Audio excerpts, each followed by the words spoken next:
اللہ تبارک و تعالیٰ نے کلام مجید میں اولیاء اللہ کی شان میں کئی آیتیں نازل کی۔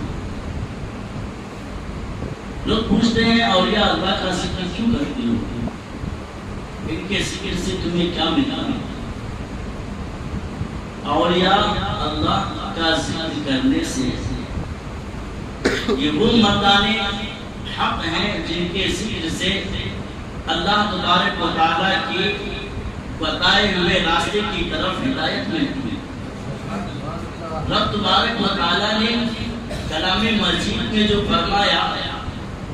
اپنے بندوں کو دعا نئی تعلیم سکھائی تو فرمایا، اے میرے بندوں جب مجھ سے دعا کرو تو کہنا اہدنا الصراط المستقیم، اے اللہ تو ہمیں سیدھا راستہ چلا، بات خبر تھی سیدھا راستہ چلا۔ لیکن یہاں پر رب تبارک و تعالیٰ نے آگے ارشاد فرمایا، صراط الذین انعمت علیہم، ان لوگوں کا راستہ جن پر تو نے انعام فرمایا، جن پر تیرا کرم ہوا، جن پر تیرا رحم ہوا، جن پر تیرا فضل ہوا، ان لوگوں کا راستہ چلا۔ غیر المغضوب علیہم ولا الضالین، نہیں بھٹکے ہوگا، ان کا راستہ نہیں جن پر تیرا فضل ہوا۔ تو رب تبارک و تعالیٰ نے خود کلام مجید میں ارشاد فرمایا، جب تم دعا کرنا ہو، جب تمہیں کچھ مانگنا ہو، جب تمہیں کچھ پانا ہو، تو میرے ولیوں کے وسیلے سے مانگو، میں تمہیں عطا کروں گا۔ رب کے ذکر، رب کا ذکر، یہ تو ہر مومن، ہر مسلمان کے لیے فرض عین ہے۔ اگر جب تک رب کا ذکر نہیں کرے گا اس کو سکون نہیں ملے گا۔ لیکن رب تبارک و تعالیٰ جس بندوں سے محبت فرماتا ہے ان کا بھی ذکر کر لے تو دل کو سکون ملتا ہے،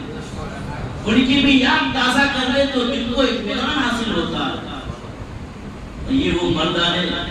حق ہیں جن کے ذکر سے رشد و ہدایت کی طرف رہنمائی ملتی ہے،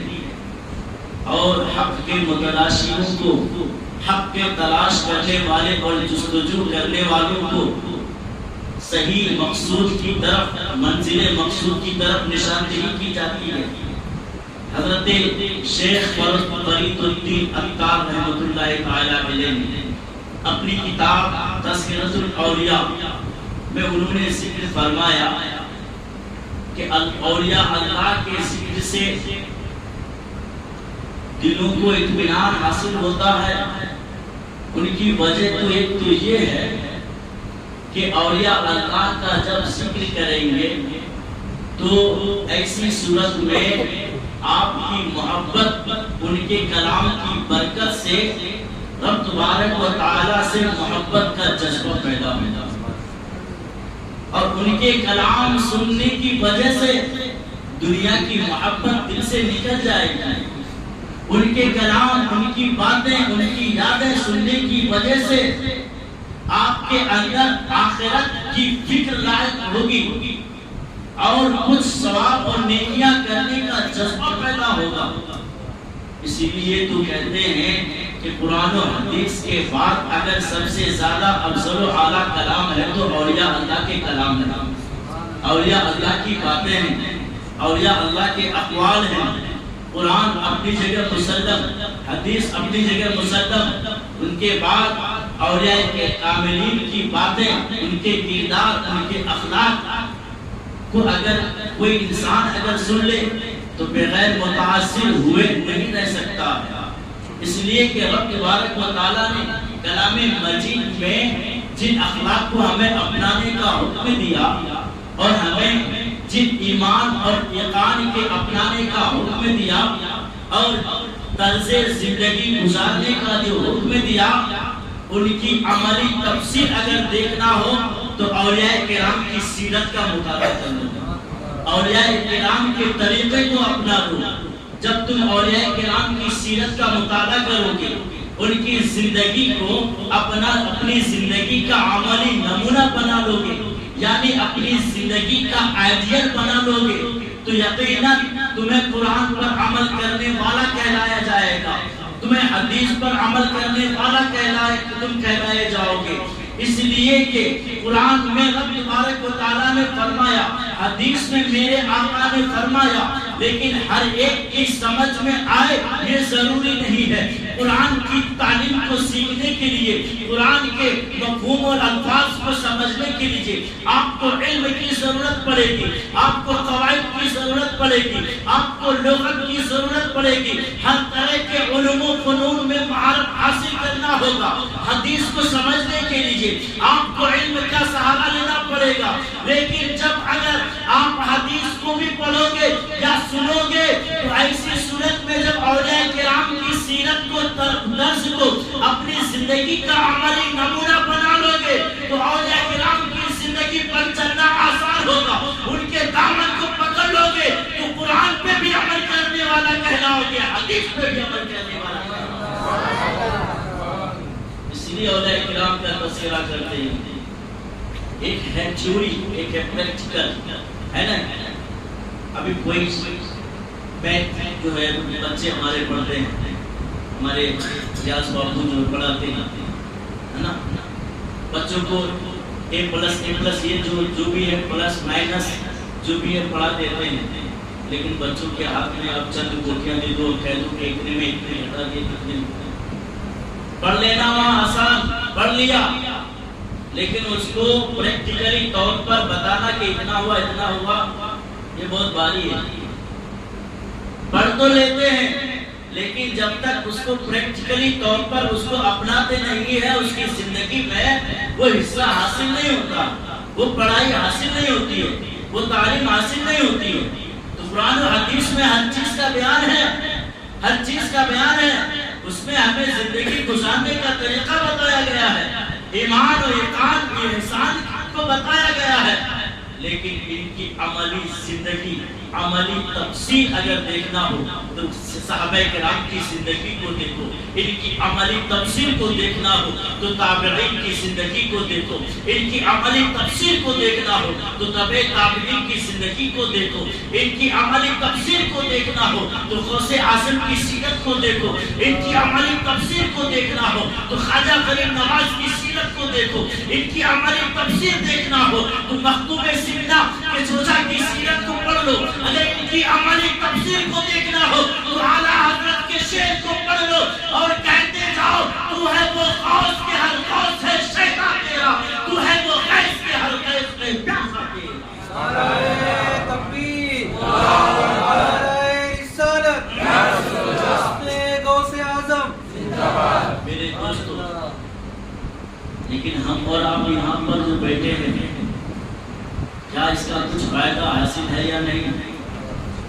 کیا اولیاء کرام کے ذکر کی محفل میں بیٹھتے ہیں؟ حضرت علی نقاب رحمۃ اللہ تعالی اور یہ حضرت ابو یوسف رحمۃ اللہ تعالی علیہ سے پوچھا گیا کہ جب اولیاء کرام کا وجود دنیا میں اگر معدوم ہو، مطلب پتہ نہ چلے ہماری نظروں میں، ایک بات یاد رکھنا کہ آسمان و زمین کا قیام یہ اولیاء کرام کی بنیاد پر، کل انشاءاللہ اس حدیث کا تذکرہ کروں گا۔ جب تک یہ اولیاء کرام اس دھرتی پر اس دنیا میں رہیں گے تب تک دنیا باقی رہے گی، جس دن اولیاء اٹھا لیے جائیں گے اس دن قیامت ہے۔ اولیاء کرام تو ہیں لیکن اگر ہمیں ان کے وجود کا پتہ نہ چلے، ان کے ہونے کا ہمیں اگر علم نہ ہو تو ہم کیا کریں؟ کن سے پوچھا گیا؟ حضرت ابو یوسف رحمۃ اللہ علیہ سے۔ اچھا آج ہم لوگ اتنے مسلمان ہیں، کوئی بتا سکتا ہے کہ کون ولی ہے؟ کسی کو پتا ہے کہ وجود نہیں وجود ہے؟ کوئی جانتا ہے کوئی زندہ ولی ہو؟ ارے لوگ تو مرنے کے بعد، انتقال کرنے کے بعد ولی مانتے ہیں، انتقال کے بعد ولی مانتے ہیں کہ وہ بہت بڑے ولی تھے، بہت بڑے قطب تھے، بہت بڑے ابدال تھے۔ جب تک زندگی باقی رہتی ہے سب لوگ ان سے اختلاف کرتے ہیں، لوگ ان کی علو مرتبت پر چلنا شروع کر جاتے ہیں، اس لیے اعلیٰ حضرت نے فرمایا تھا ایک طرف ہے عدائے دی ایک طرف ہے حاسدی بیچ میں تنہا رضا تم پہ کروڑوں درود ایک طرف تو مجھ سے جلنے والے بہت ہیں ایک طرف حسد کرنے والے بہت ہیں ایک طرف دین کے دشمن ہیں یا رسول اللہ میں تنہا رضا میں کیا کروں بس میں کھڑے ہوتے آپ پر درود پاک ہی پڑھتا رہتا چلنے والے چلتے رہے حسد کرنے والے حسد کرتے رہے لیکن یہ یا رسول اللہ یہ رضا جب تک میرے اندر جان ہے آپ کی محبت کا نغمہ سناتا ہی رہے لوگوں نے مانا کچھ لوگوں نے مانا کچھ لوگوں نے نہ مانا لیکن مثال کے بعد سب لوگ کہیں گے بہت بڑے ہوتے حضور مفتی اعظم ہند کی ذات کو دیکھ لو یا اور دیگر اولیاء کرام کی ذات کو دیکھ لو سرکار کلام سیدنا مختار اشرف حضور اظہار اشرف شیخ اعظم بلکہ آج موجودہ ابھی حال ہی میں حضرت تاج الشریعہ کو دیکھ لو سب لوگوں نے حیات ظاہری حیات میں بہت سارے لوگوں نے اختلاف کیا لیکن جب مثال ہو گیا تو کہا کہ یہ اللہ کے ولی اتنے لوگ لاکھوں لوگ جنازے میں شریک ہونا گویا کہ یہ انسان نہیں بلکہ آسمان کے فرشتے آئے تھے تو یہ ماننے والے نہیں کوئی سینہ ٹھوک کر نہیں کہہ سکتا کہ فلاں جگہ ولی ہے حضرت ابو یوسف رحمۃ اللہ تعالی علیہ سے پوچھا گیا کہ جب دنیا سے اولیاء اللہ کا وجود ہمیں اگر معلوم نہ ہو کہ اولیاء اللہ کہاں ہیں تو ہمیں کیا کرنا چاہیے تو حضرت امام ابو یوسف رحمۃ اللہ تعالی علیہ فرماتے ہیں اولیاء اللہ کی زندگی کے تاریخ کو پڑھنا شروع کرنا ان کے واقعات کو سننا شروع کر دینا ان کو دیکھنا شروع کرنا ان کے ہسٹری کا مطالعہ کرنا اسٹڈی کرنا شروع کر دو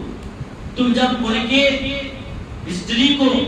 اسٹڈی کرو گے مطالعہ کرو گے پڑھو گے ان کی تاریخ کو دیکھو گے تو تمہارا دل پگھل جائے گا تمہارا دل نرم ہو جائے گا اور جب دل نرم ہو جائے گا تو ان کے ذریعے سے تمہیں رب تبارک و تعالی ہدایت دیتا ہوں تو حضرت ابو علی دقاق رحمۃ اللہ تعالی علیہ سے پوچھا گیا جہاں پر اولیاء اللہ کا تذکرہ ہو اور ان کی حالتیں سننے کے باوجود کوئی شخص اگر عمل پیرا نہ ہو تو کیا ان کو کچھ فائدہ ہوگا ہم لوگ یہاں بیٹھے ہوئے کتنے لوگ عمل کریں گے بہت سارے لوگ میں خود نہیں عمل نہیں کروں گا مثال کے طور پر کیا یہاں جو بیٹھے ہیں ہم عمل ارادہ تو کرتے ہیں کہ عمل کریں گے لیکن نہیں ہو پاتا ہے عمل نہیں ہو پاتا ہے ان کے طریقے پر ہم اپنے آپ کو نہیں ڈال پاتے ہیں ان کی زندگی طرز زندگی کو ہم اپنی زندگی کا آئیڈیا نہیں بنانا پاتے ہیں تو پھر ہم کیا کریں تو کیا ان محفل میں بیٹھنے والے کو کچھ فائدہ حاصل ہوتا یا نہیں ہوتا تو حضرت ابو علی دقاق رحمۃ اللہ تعالی علیہ فرماتے ہیں ہاں اولیاء اللہ کے فیضان سے کوئی پہلو نہیں چاہے وہ عمل کرے یا نہ کرے اولیاء اللہ کی محفل میں بیٹھنے والا ہی کامیاب ہے اولیاء اللہ کی محفل میں جب تک بیٹھے گا تب تک اللہ کی رحمت ان کے اوپر نازل ہوتی رہے گی اس لیے مسلمانوں اور یاد رکھو فرماتے ہیں ان کے لیے دو فائدے ہیں ایک فائدہ تو یہ ہے کہ اگر وہ حقیقت میں پہنچنے کا ارادہ رکھ لیتا ہے یعنی عمل کرنے کا مکمل ارادہ کر لیتا ہے تو اللہ تبارک و تعالیٰ اس ارادے میں اور اضافہ فرما دیتا ہے یعنی اس کو طاقت بنا دیتا ہے اور اگر کوئی مغرور انسان ہو تو رب تبارک و تعالیٰ اس کے تکبر میں کمی پیدا فرما دو فائدے ہیں اگر عمل کرنے کا ارادہ کرتا ہے تو رب تبارک و تعالیٰ اور اضافہ فرماتا اور اگر کوئی مغرور ہے تکبر والا ہے تو اللہ تبارک و تعالیٰ اس کے گھمنڈی میں اس کے گھمنڈ میں اس کے غرور میں اس کے تکبر میں کمی پیدا فرماتا تو یہاں ہمارا بیٹھے ہیں یقیناً ایسے بزرگ کی محفل میں بیٹھے ہیں جن کو پیرانے کی روشن زمین دستگیر سیدنا سیدنا ماوانا منجانا حضور سیدنا غوث اعظم عبد القادر جیلانی البغدادی رضی اللہ تعالی عنہ کے نام سے